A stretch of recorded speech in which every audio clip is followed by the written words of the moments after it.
Well, hello, besties, and welcome back. I have missed you all dearly in this little hiatus since the last season, but it is official. It is our season 2 kickoff of the Millennial Reset, and I could not be more excited to have you here. Y'all, I have spent so much time overthinking and procrastinating because I wanted to make sure this season was absolutely amazing, but I am so happy to finally announce the theme of this season, which is, why are we like this? Understanding the millennial mindset and mentality. And it is dedicated to all of my fellow millennial besties out there that are all feeling this same sort of way and you don't even know how to explain it. And you thought it was just you? I'm taking you on my journey as I recap my own healing as a burnt out millennial these past several years and letting you in on all of the things that I've learned, not only about myself, but also about the mind and the brain and how to unstuck yourself. We are going to be having real talk, y'all. Real talk about millennial mental health and sharing solutions so that this can be the year that you find a way forward and get your sense of self back. If you are new here, I'm so thrilled to have you. I'm your host and your new bestie, Peter Goose. I am a former teacher turned burnt out corporate millennial turned millennial burnout mindset coach after doing a crap ton of inner work and learning all that I could about the brain and the mind and the body. And now I'm here in your corner to make sense out of it all, of why are so many of us feeling this way and what can we do as both individuals and as a generation. So this week, we are starting off at the ground level. Today's episode is all about why are millennials feeling so stuck in life right now? And how have we now become known as the burnout generation? There's been several different polls and surveys on this, some that show somewhere around 50%, while others show more like 85% of millennials that report feeling burnt out, not only at work, but also in life in general. And we're going to spend plenty of time this season focused on solutions and what to do about all of this with guest appearances from mental health professionals out there in the field. But I'm also a firm believer that awareness always precedes meaningful action. We've got to understand what got us here in the first place in order to unravel it all and begin the journey to hit reset. And to understand what got us here, we got to go back to the beginning. So let's start there. Let's take a little trip back in time with me to the 90s. Oh, nostalgia. Life was simpler. And yeah, maybe there were bad things that happened in the world, but at least there wasn't this like information stimulus overload that we see today. And there certainly wasn't the same cadence of blows to our ego like repeat recessions and off the charts inflation, right? We didn't have cell phones. And if you had internet, it was dial-up. So you could only spend 30 minutes on AIM at a time before somebody had to get on the phone. So society just operated differently, which is one big piece of this to understand. But there's this other piece too, which is how we were conditioned based on this reality of the 90s. So both at school and at home, our parents and our teachers and society in general always taught us to work your hardest, get the good grades, get the perfect attendance awards so that you can get that college degree that would be the key to your future. And yeah, right, it's always nice to remember those good old days, but this becomes super duper important when we begin to think about brain development and subconscious programming, which if you know me, that's what I talk a lot about. So get this, from 0 to 7 years old, we go through this brainwave state called theta. It's the same brainwave state as hypnosis, where our minds are basically being programmed by our parents and family and our environment, the education system. There's not a whole lot of conscious thinking going on during this time, right? It's mostly subconscious programming that then creates the foundation for how we operate. And then from about 7 years old onward, your conscious brain begins to kick back on. You move out of this theta brainwave state and then mostly into beta with a little bit of alpha, which essentially means unless you've done anything to change the program operating your mind, then you're using the same kinds of thinking that you were originally programmed for up until this point. And on top of this, 95% of our thoughts come from that same subconscious mind. Only about 5% of our thoughts that you have that lead to your actions, that lead to your habits and behaviors, are coming from the conscious brain. So at a subconscious level, most of us are still operating on the beliefs that we were conditioned for from a very young age related to work and success. Things like work really hard, and if you're not getting what you want out of life, you just need to work a little bit harder. Things like rest is lazy and mental health is bad. But now here's where it gets really interesting. Think about how much our world has changed since growing up in the 90s. The year 2000 hit, right? The growth of the internet and access to more and more information, which most of us, by the way, still at a very young age, an impressionable age, were witness to things like Columbine and 9/11. And that was just the start of a very different world where we no longer felt safe. And as we experienced and we were exposed to more and more threats and this trauma and changes to society, we were still using the same program that we relied on back in the reality of the 90s from 0 to 7 years old. And so based on those beliefs and that subconscious programming, we created a few coping mechanisms from a pretty young age, right? Anytime that you feel like you're falling behind, what do? We just work a little bit harder. Be the most stressed out person in the room, and you'll have a better chance of getting ahead. And because we didn't want to be judged for being lazy, we felt like we always had to be busy doing something. Imagine when you're like in your teens and you're just resting at home on the couch and your parents walk in, you immediately get up and you act like you're doing something, right? And because mental health wasn't really talked about a whole lot as a society at that time, any time that we felt anxious or depressed, what do? We bottle it up. We self-isolate. And so now let's take all this and let's fast forward a little bit, right? To graduating, whether it be high school or college, and moving into the workforce. And what happened then? Well, a lot of us entered the workforce in the midst of the 2008 Great Recession. And then inflation happened. And this competition to keep up in the rat race just continued to grow.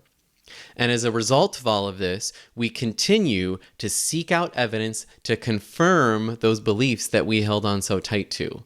If I just work really, really hard, I'll stay safe.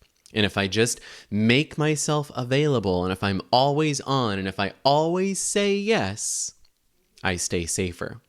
And if I just stuff all down, all that emotional and mental stress I'm feeling, well then, people won't see me as weak. So see, we relied on these same protective mechanisms and habits and mindsets that were the foundation from the beginning. This was essentially, right, the user guide for life that we were handed for success and happiness. And the subconscious programming that tells us that our level of worth comes from our level of productivity only got strengthened more and more over time. And now let's fast forward again, another few decades. And here we are in our 30s and even 40s, and the rewards that we anticipated from all of this hard work still seem so far off, right? Because the goalposts just keep getting moved, whether it's the house or the 401k or paying off student loan debt. And this, my friends, is where we get a bit stuck. Because clearly we're not doing something right. But at the same time, we followed all the directions. We're completely burnt out with no goals or motivation anymore. and nothing to show for it besides a dysregulated nervous system and our millennial badge of honor for being the most stressed. But again, with no other way to make sense of things, we use that same foundation that was formed 30 years ago. Keep spinning on the human hamster wheel, and eventually you'll get there. Because again, 95% of our thoughts are driven by this initial programming. And with this now becoming this kind of solidified pattern for us, our brains become used to it. So used to it that we get addicted to cortisol, caffeine, and adrenaline as a way to keep us going and survive. And we just tell ourselves, like our favorite millennial mascots like Nemo, just keep swimming, just keep swimming. Which, by the way, might explain why you're waking up at 3 a.m. with a panic attack out of nowhere, or you feel that 2 p.m. slump every day, or have those gut issues or emotional mood swings, because our body chemistry is all sorts of out of whack. And get this, the only thing that's more exhausting than being exhausted is pretending that you're not. Think about it, right? How many of us are at this point where we wear these masks around for 12 plus hours a day? We walk around all day, people pleasing and overcommitting and burning ourselves out because it makes us think that we're safer that way. And it's become an unconscious coping mechanism. On the outside, what do? We plaster on a smile and we say, it's fine, I'm fine, everything's fine. But on the inside, we're not only completely exhausted, but we've also begun to maybe lose touch with ourselves because we've been wearing this mask for so long that we've forgotten who we really are outside of a job title. Think about it. You know, how many of us, when we first meet somebody new, the first thing you say is what you do for work? And you know it just as well as I do. Deep down inside, this is not sustainable. You know you can't keep going like this for the next 30 years until with any luck you can retire.